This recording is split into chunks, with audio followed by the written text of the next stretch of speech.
Chapter 27. Monica. Monica had gone to town with the Christmas decorations in the cafe this year.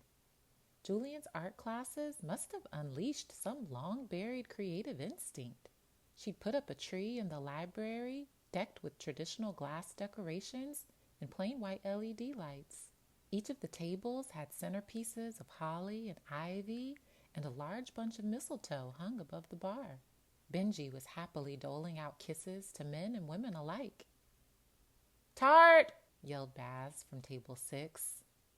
"Bakewell or lemon?" retorted Benji with a grin. A Christmas compilation had been playing on a loop all day. If Monica heard Bono ask whether they knew it was Christmas one more time, she'd merrily chuck Benji's iPad in the sink with the washing up. The rich, complex aroma of mulled wine filled the cafe. As it was Christmas Eve, Monica had told Benji that the wine was complimentary for all her regulars. Benji had deliberately misunderstood and handed over every glass with a compliment. "Looking hot this evening, Mrs. Corsellis." The children were all getting free chocolate coins, resulting in lots of smiles and chocolatey fingerprints. She was desperately fighting the urge to follow them all around with a damp cloth. This, she reminded herself, was very good practice for motherhood. She looked at her watch. It was nearly 5 p.m. Even though it was Monday, she and Riley had agreed to meet Julian for a Christmas Eve toast at the cemetery. "Benji, I'm just going to run a flask of this down to the cemetery, if that's okay," she said. "I'm not sure the folks in there will be needing your mulled wine, love," quipped one of the women in the queue. Monica hopped on the bus, grinning at the driver who was wearing a Santa hat. She couldn't remember the last time she'd been so excited about Christmas. It was like the Christmases before that one, when they'd been a happy family of 3. As Monica approached the Admiral from the Fulham Road end of the cemetery, she could see Riley walking toward her from the Earl's Court side. He waved at her. "God rest ye merry gentlemen," he sang as they sat simultaneously on the marble tombstone.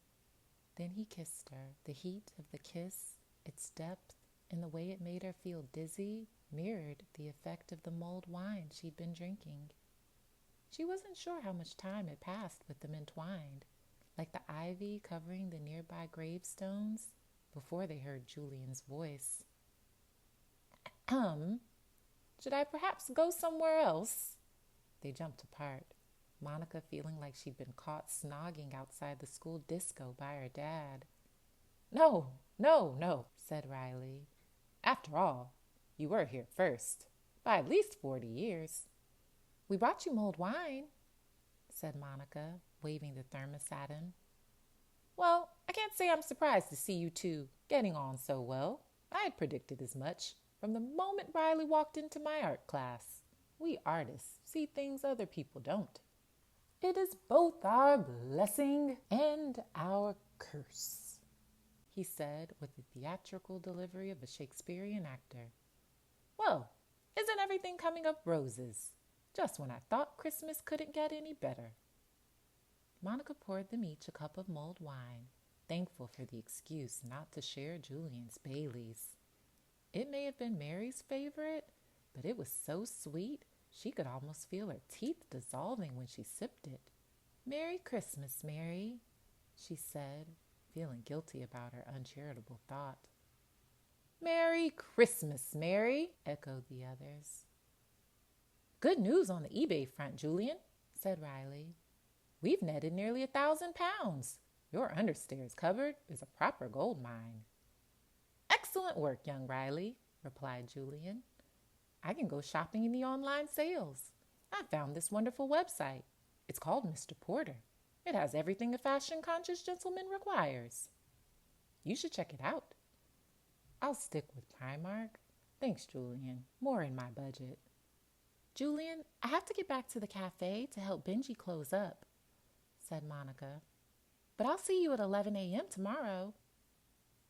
"I'll walk you back, Monica," said Riley, eliciting a knowing wink from Julian that would have looked incongruous on any other pensioner. They walked along the Fulham Road, Riley's arm slung over Monica's shoulder.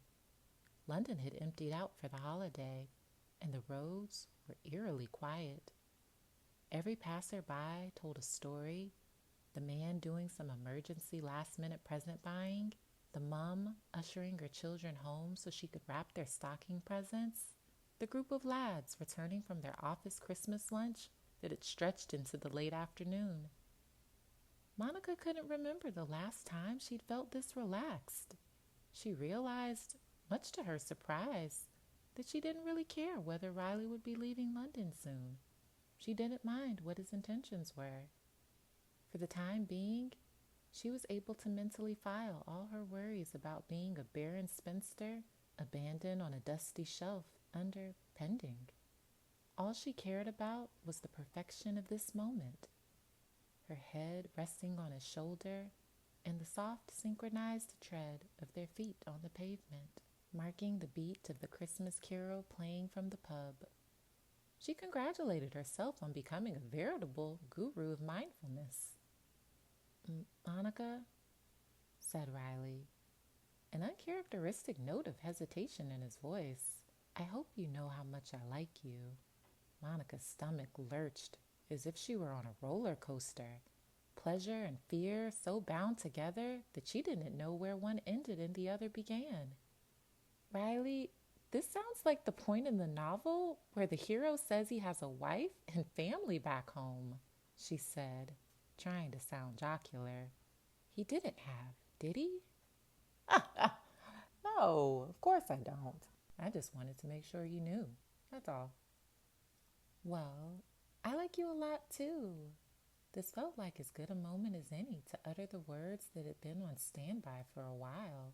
She'd spent some time crafting the perfect level of nonchalance. She'd even recorded her delivery on her iPhone and played it back. God, had she remembered to delete it? "Would you like to stay tonight, since you're coming around tomorrow anyway? So long as you don't mind me running around stuffing the turkey and peeling the sprouts." Riley hesitated just a beat too long enough to telegraph what was coming.